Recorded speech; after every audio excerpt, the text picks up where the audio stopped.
Ladies and gentlemen, soccer fans here in St. Louis and around the world, hola, and welcome to another episode of Atletico TV. Really happy to be back with you all here once again this week with a brand new episode. I am one of the hosts, a very jubilant Josh McGee. Sitting over here on this side is also jubilant Ricky Garza. Ricky, we got a few more weeks left in our friendship. We'll talk about why here in just a little bit, but obviously we're both pleased coming into this show. Luis isn't with us this week. He's off doing his coaching thing. Obviously, he'll be popping in and out, but this is a busy time in his season. So we're happy to bring back, we didn't scare her off, Ashley Biondo. Ashley, how are you doing? I'm good. How are you? I see you're rocking an Inter Miami CF jersey, and you told me you're rocking it because... David Beckham. David Beckham, exactly. So big part of what MLS is today, and really cool to see what they've been doing down there in Miami. Did you tell her he's coming on next week? Yeah, it's supposed to be a surprise. It's supposed to be a surprise. No. I was kidding. Yeah. Dang.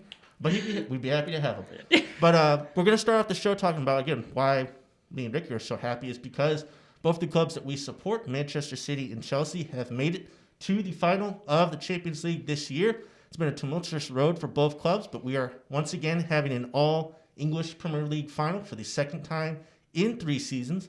And how we got there, Man City started it off on Tuesday with a 2-0 victory over PSG in the second leg. Pretty much controlled things from start to finish. They scored a goal first off in the 11th minute. Controlled things basically the rest of the way. And Rick, we'll start right off the bat here with your club.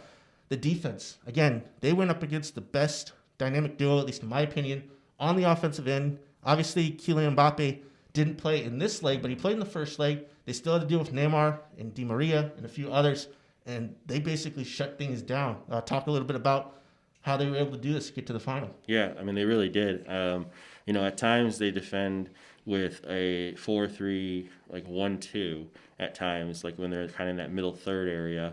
And then once they can get their whole team in your half to put that pressure on, they just do it so flawlessly. It's exciting to see. So a great technical battle between two good programs, obviously, for sure. But with Mbappe being out, I think it lessened the load for the defense of Man City because Neymar, I thought, just wasn't anything without Mbappe. What do you think? Oh, exactly. I think it's disappointing. I would have liked to see what things could have been done, but I don't think it should take away from what they were able to do over 2 legs. I just thought in the end they were the better team defensively, and they were the more composed team. I think PSG lost a little bit of their edge and focus at different parts. And that's when City attacked, and that's when they killed them, basically. So I think that City deserve all the credit. Pep Guardiola's got to be the most relieved person there. He was brought in for one reason. Yes, he won Premier League trophies. He set records, but this is why they brought him in, to win this particular tournament. It's the first time they've made the final and the first opportunity they will have. On my end, very pleased with Chelsea. They beat Real Madrid 2-0 in the second leg of their matchup. Again, quite surprisingly how effective they were in doing so. I mean, Rick, I said this basically, the past couple of ties. If you take away the name, the crest, and the club, and you just look at the players, you wonder, based off of on form, especially offensively, if they were able to get things done here versus Real Madrid. And they were able to do so against a tougher Madrid team this time because Ramos was back and a few other guys were back. Talk to me a little bit about what you saw from Chelsea. They dominated that one too, and I was shocked. I mean, I know you love them and everything, but I didn't think that they would outclass Real Madrid in that second leg.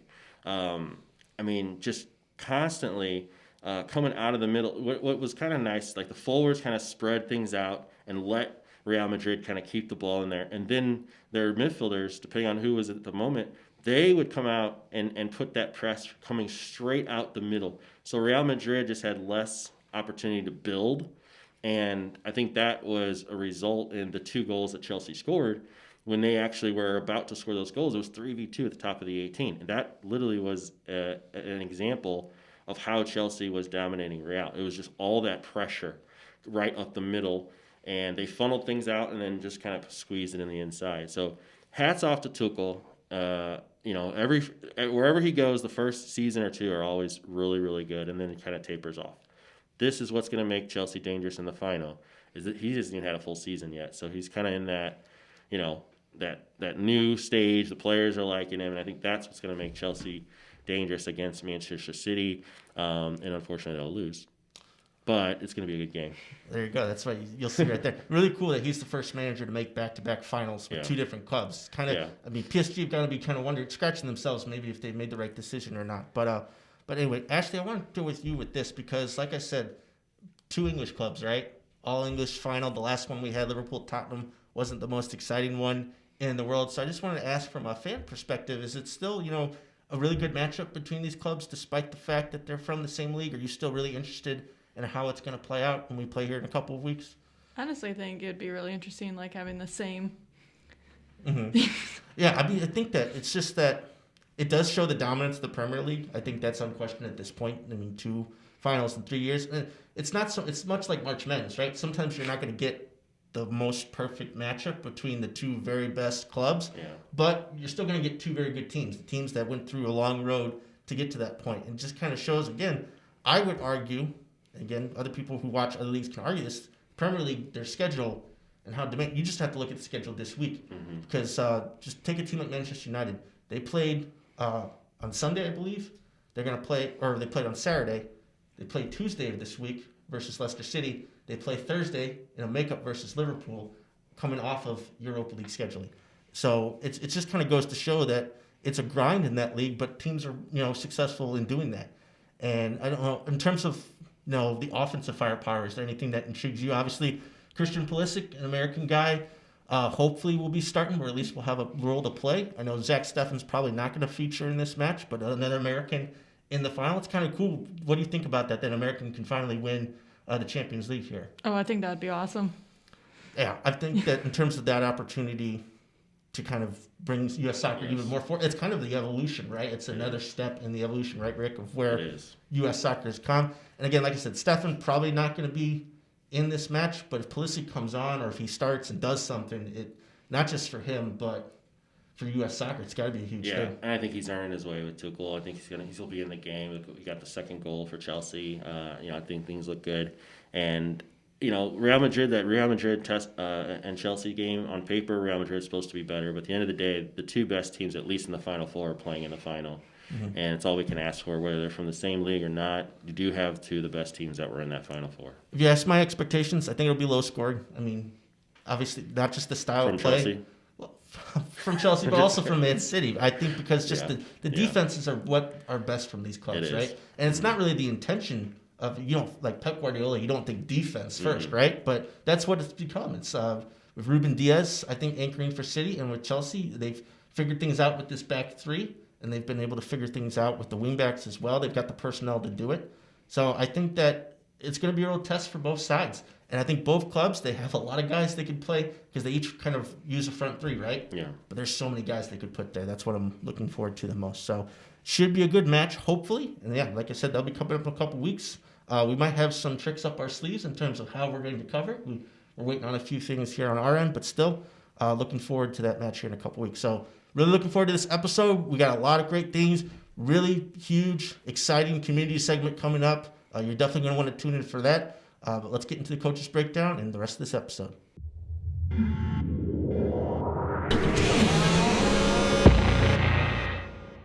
Welcome to the Coaches Breakdown. I'm Ashley, and I'm here with Ricky, and we're going to talk about last week's games in the Champions League. All right, thanks, Ashley. And this is a very exciting game. We have my favorite team, Man City, Josh's favorite team, Chelsea, and we're going to break down the goals from the weekend. There was a lot of tactics going on, but we just want to get straight to the point, see the goals that were scored. We're going to be breaking down the final, an announcement coming soon. But let's break down these goals here. First of all, first goal, right off the bat, Mahrez. He's been finishing of late, but you're going to watch this run here, okay? The goalkeeper, very direct. PSG is trying to be a high-pressing team. And so the keeper is one of the best feet in the league, finds his player right over the top, and then this is a beautiful run. We have, I believe that's Foden, who's going to pull 3 defenders into the 6 to allow that channel pass to be played back. Now you have 4 defenders caught napping.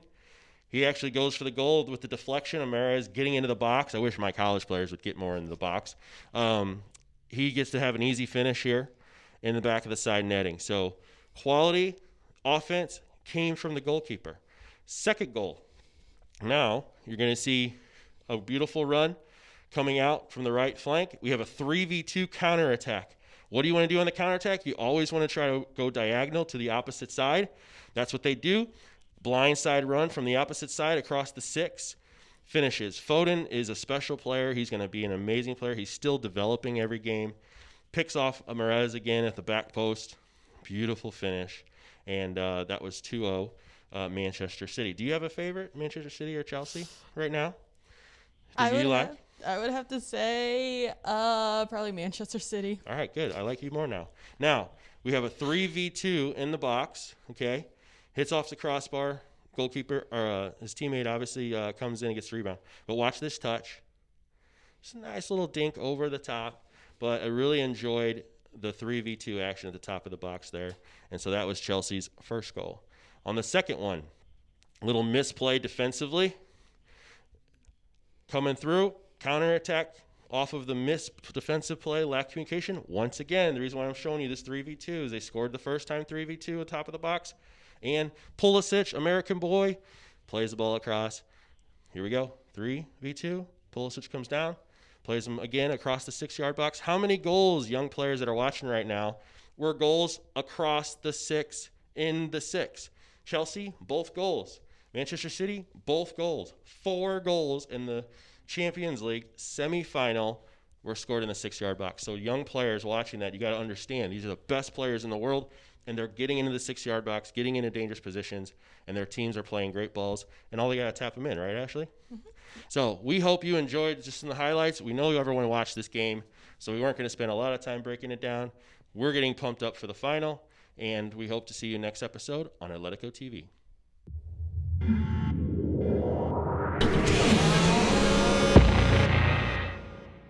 Welcome to Atletico TV's community segment. As you know, it's my favorite segment. Get to bring somebody on who has done something in the community that is influential, that is positive. And this is a big-time guest that we have. This is a big-time person that we have. There's no one in the soccer community in my lifetime that has done more than this man.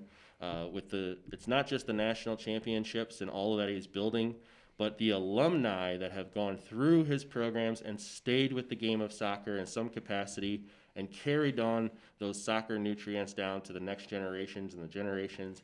And it's been really exciting to watch. This man has built an alumni, a family, and that is what I'm really big on with programs, is building a family.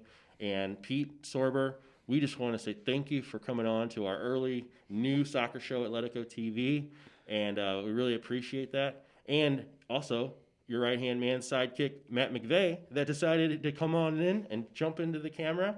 And Matt has been with the program since Pete, and been with St. Louis Community College. And Matt will probably have a few words to say as well about his experience playing for Pete. So, Pete, thank you for coming. Welcome to the show. Well, it's nice to be here. I don't know what we're going to talk about, but we're going back to the beginning when I was started out, or the success we had at the Valley. But the Valley comes from being at the right part of the city at the right time.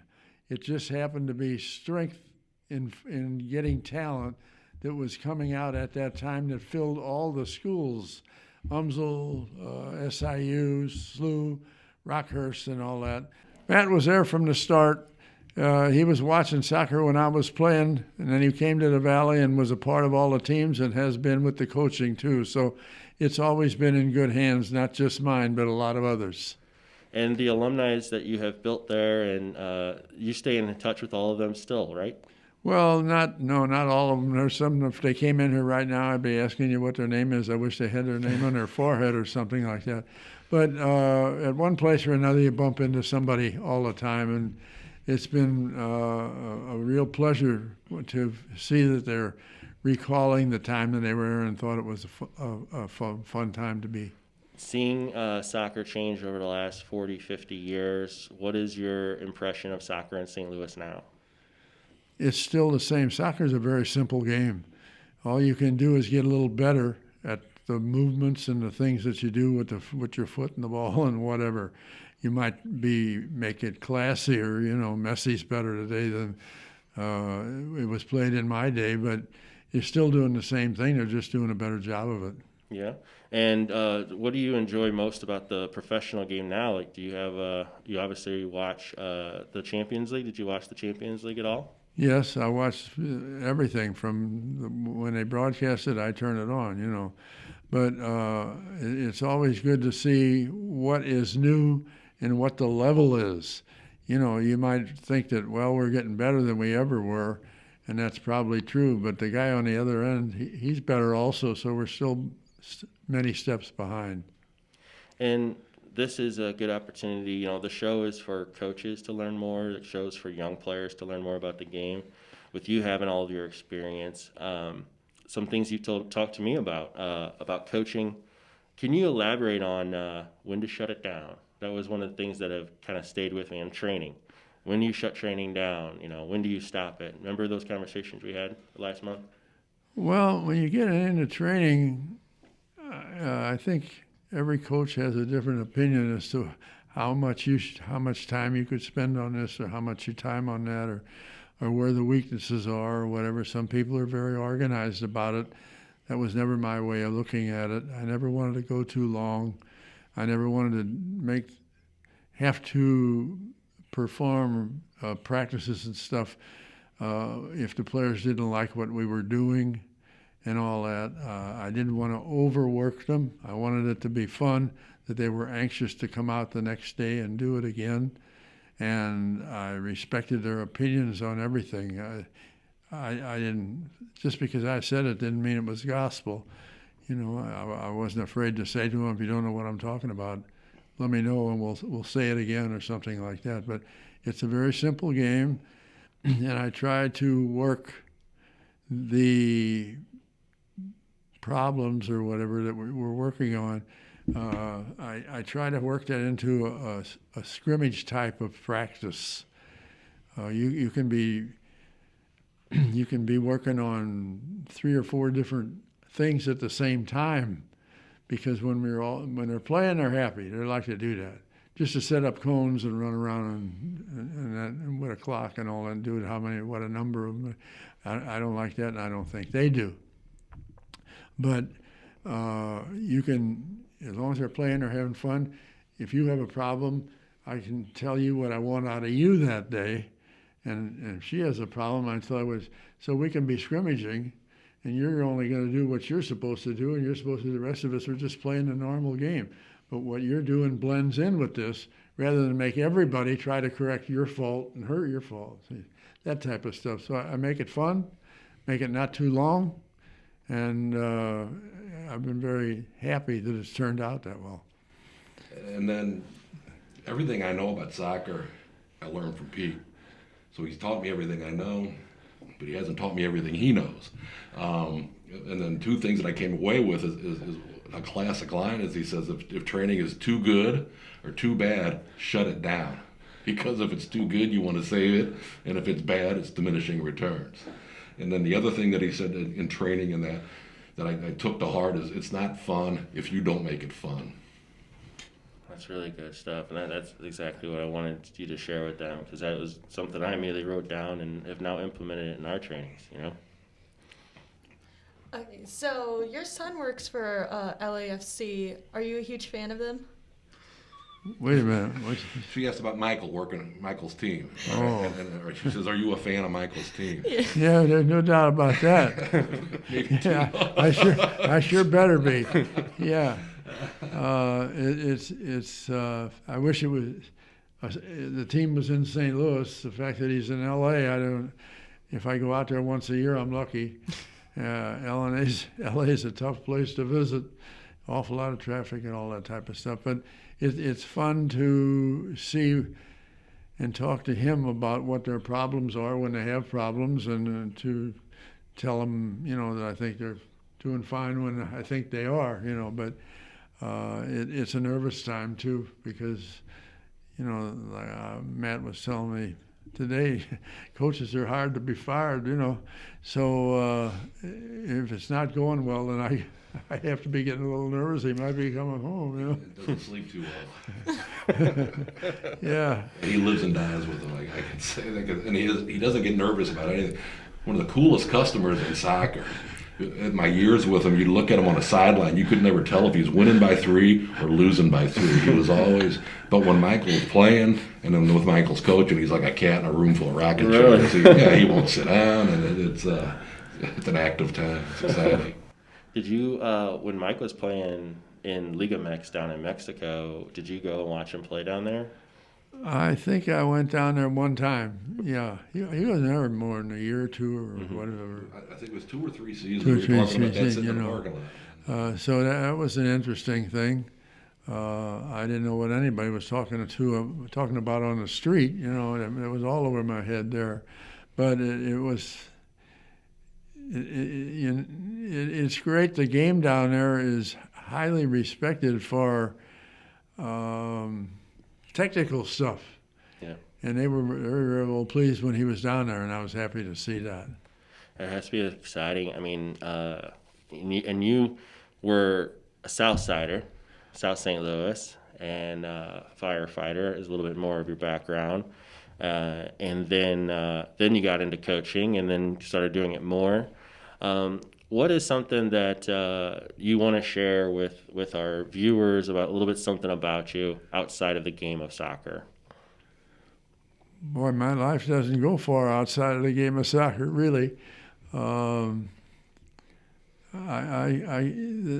didn't really set out to be a coach.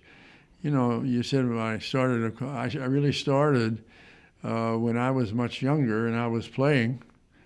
And a gentleman from a parish in South St. Louis asked me if I'd come out and help him with a parish that was just starting up a program. And he had a group of kids that were about 7 years old or 8, whatever it was, I don't know, and said, would I come and help them? So I did that, and it turned out that they were very good players in a short time with a little bit of help. Their parents had been active in sports before they were born, and we were reasonably successful there. And when those kids became going into high school, became the age to be going into high school, the gentleman that talked to me in the first place, his son was going to he was going to St. Mary's at the time, and St. Mary's had an opening. And he must have talked to the brothers at the school or something. And so they asked me to come over there, and I did that for 2 years over there. But then they came in with some technical rule that said you had to be a teacher or something to do it. So that set me down for a short time. And then the job opened at Flo Valley.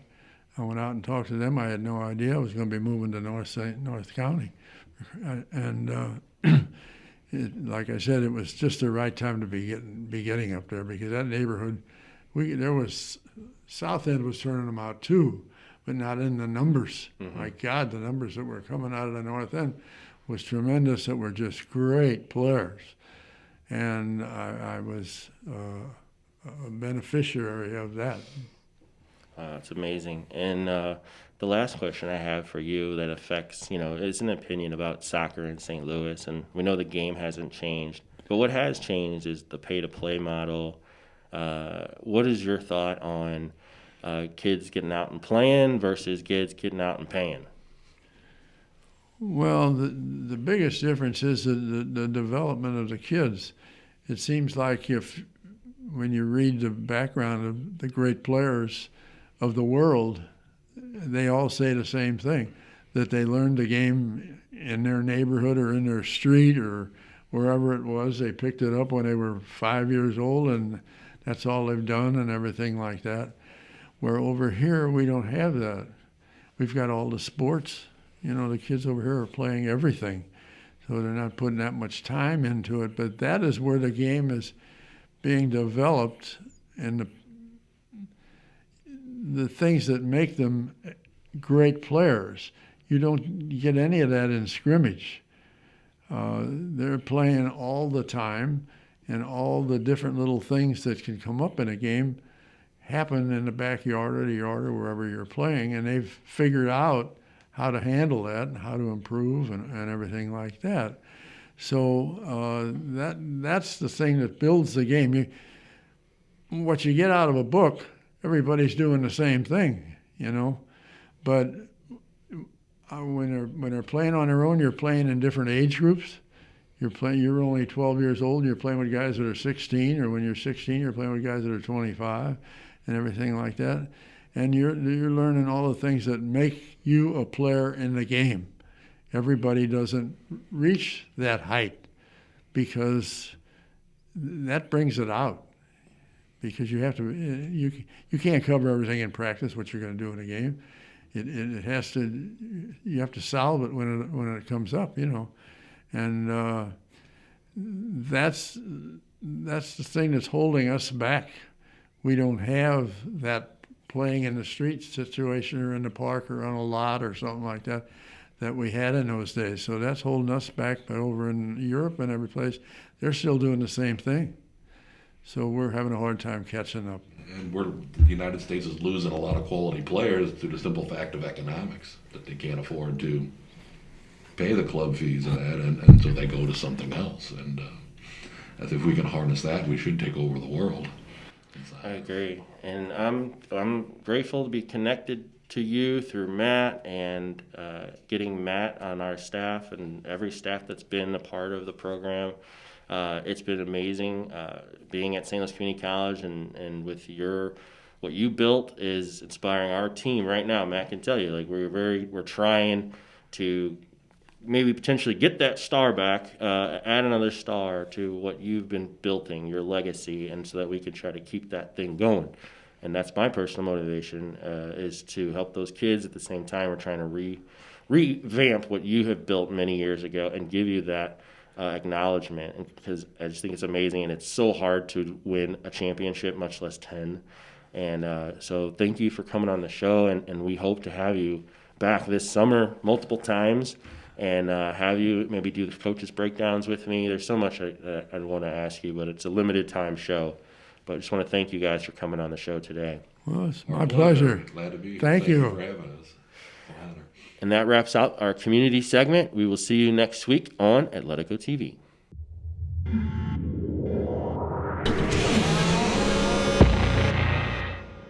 Okay, for our last segment on this episode, thought we'd talk a little bit about some Italian soccer, some stuff going on in Serie A. There's a lot of interesting stories from this past week. We had Inter Milan officially winning the title there in Serie A. I believe it's their 19th overall title. I just know it takes them one above AC Milan, so I'm sure their fans enjoy that. Speaking of AC Milan, they crushed Juventus 3-0 this past weekend. It's really looking like Cristiano Ronaldo might miss out on the Champions League next season, which would be interesting to see. What will he make in terms of a decision if he's going to take that, This is a guy who's always in the Champions League, so we'll have to see how that goes. But I thought a big story from this past week was I had kind of speculated that since Jose Mourinho had been sacked at Tottenham, it would be a while before we would hear if he would get another gig. And I didn't think it would be a high-profile gig, and I was wrong because within a month, Jose Mourinho has a new job. He's recently appointed the manager of AS Roma in Serie A, and he will take over starting next season. He signed a 3-year contract, essentially almost 1 month after being sacked at Tottenham. Rick, I can ask your thoughts of it from a coaching perspective, just from the outside looking in, because I've personally obviously supported a club who's had Mourinho twice, and it seems as though at this point in his career, his coaching formula is pretty stale and pretty easy to kind of decipher. He comes in, there's some initial success. Sometimes it leads to a title, but at least very much so leads to improvement. And then, man, do you fall off a cliff. And he leaves the club either by his own will or he's let go. And the club is at a worse stage than when he took over. And I wanted to ask, from your perspective, in terms of maybe specifically his philosophies and things on the field, in terms of it working, I don't know how he continues to get these high-profile jobs. If it's not working, you've seen that the success is very limited. But what are your thoughts on Mourinho? I think he's got the best agent probably in the league to be able to keep doing that. I think he is one of the top-level stepping stones in the league, meaning that teams are bringing him in. He comes in, he does his things, he moves on, and they bring a better coach, does a better job after him. That's what happened Real Madrid. That's what happened Chelsea. Then they somehow went back to Chelsea, but then now look where Chelsea is. Look when he went to Manchester United. And then when he left, Manchester United rised up. So, I don't know. No, I don't think he's a top-level coach anymore. Is he a good coach? Is he a coach on the world stage? Yes, because he's Jose. But when you look at his reputation, he has that stepping stone ripple effect that he keeps leaving behind. So maybe Roma is looking at it as who's going to be their coach, and so they need to bring the stepping stone in now to just kind of get things shaken up. And then, I would be shocked if he raises Roma out of all the opportunities he's had. I think that's the least potential that he has. And think about this. Roma, they're not the biggest. They're not AC Milan, they're not Juventus, they're not Inter Milan, but they're still a pretty big club. And they were in the Europa League semifinal this year. They just got eliminated by Manchester United. They've been in the Champions League plenty of times. They've had some great players. I find it very awkward. Their best player this season has been Henrik Mkhitaryan, who ironically enough played for Mourinho at United and was sent away by Mourinho at United. So there's some awkwardness there, I think. But it just seems like his style is very abrasive. And it's gotten very stale, and it's just not working. Yeah. And now he's at these clubs that aren't spending money, left and right. He's been at United, he's been at Real Madrid. He's had those resources before, and at these different clubs, that's just not the case. Ashley, just from your perspective, you've played soccer before. You've played for coaches, and coaches that you've really liked, that you've been able to buy in. I don't know if you've had any bad experiences with your coaches, but it makes a big difference, right? When someone comes in and already that you're going to get a lot of baggage with them. It has to do something for the players, right? In terms of, buying into what he has to say once he starts up next season, right? Yeah. Well, from my past experience with soccer, I've actually I got lucky and never had a bad coach. I've liked all my coaches, but hearing the stuff that he's done, I'm just that's not what you're supposed to do. Mm-hmm. Exactly. And from my experience, I would say, unfortunately, the best coach I ever had, I wouldn't say unfortunately because I love this coach, the best coach I had was from elementary school all the way up through high school because he's from England. He played the game. He just knew his stuff and knew how to get the best out of us and put us in the right positions. And we believed in him, It was about having fun at certain points at that time, in their age groups. But also I learned so much. I learned everything basically from him. And I had bad experiences with coaches where you say, this guy's not doing the right thing. And it's sad when the players know that and the coaches don't. So from that perspective, I think that's what it comes down to with Mourinho is that, again, you unfortunately know what to expect from him at this point in his career. And, with Tottenham, what would you say was his, best, biggest accomplishment? They made the Champions League with Pochettino, who's gone on to bigger and better things. He left there basically because they wouldn't do enough. They wouldn't buy players. Mourinho comes in knowing that's the expectation, and all of a sudden, complains about his players post-match every chance he gets and says, we don't have enough resources. You had to have known that when you were coming in. Right. Tottenham are lower on the totem pole there in the EPL. So I questioned the decision at the time. That has been proven right. And I question this one. I think that Roma could have done a lot better. And they've got a lot more teams to go through than Tottenham did in terms of this upcoming season because Inter won the title. AC Milan are back. Juventus, for the time being, still has Ronaldo. You've got other clubs that are playing much more attractive football, like Napoli and Atalanta, who just score goals left and right. I don't know if Mourinho will be able to contain them. So we'll see if this works. But my guess is that I don't know if he'll see the end of his contract.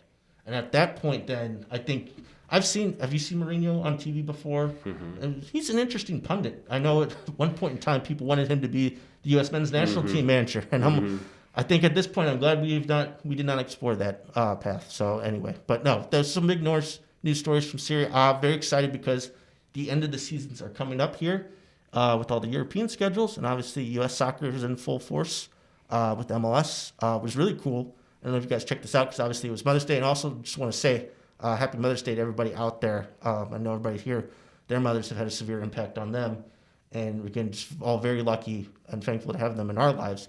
But there was a double MLS feature on ABC on Sunday, and they had NBA games on ESPN. So I found that very interesting that they bumped MLS up to the primetime slot there on national television. So just another sign of what soccer doing here in this country. But anyway, we hope that you guys enjoyed this episode. Again, a great conversation with you guys and Pete Sorber. That was very cool to see. Yeah, it was. Very honored to have him on as a guest. We try every week. Ricky does a lot of legwork to get these guests in, and we hope you guys enjoy it and learn a little bit something about what's going on here in the community, the St. Louis, a little soccer history here. On this episode, we're going to try to give you everything. Cool Coaches Breakdown, that happens every week as well. Again, we're just lucky to be able to have a platform here on Local Network to talk a little bit about soccer and talk a little bit about what's going on in St. Louis. So again, thank you to them. Thank you to Key, our producer, and to Travis back there running things on the board. Ricky, again, great show. Good to see you. Ashley, thanks for coming back. Hopefully you continue to stick around. And like you said, Luis will be around. Obviously, it's just a busy part of his season right now. So for you guys, I'm Josh. Thank you so much for watching Atletico TV, and we'll see you next week.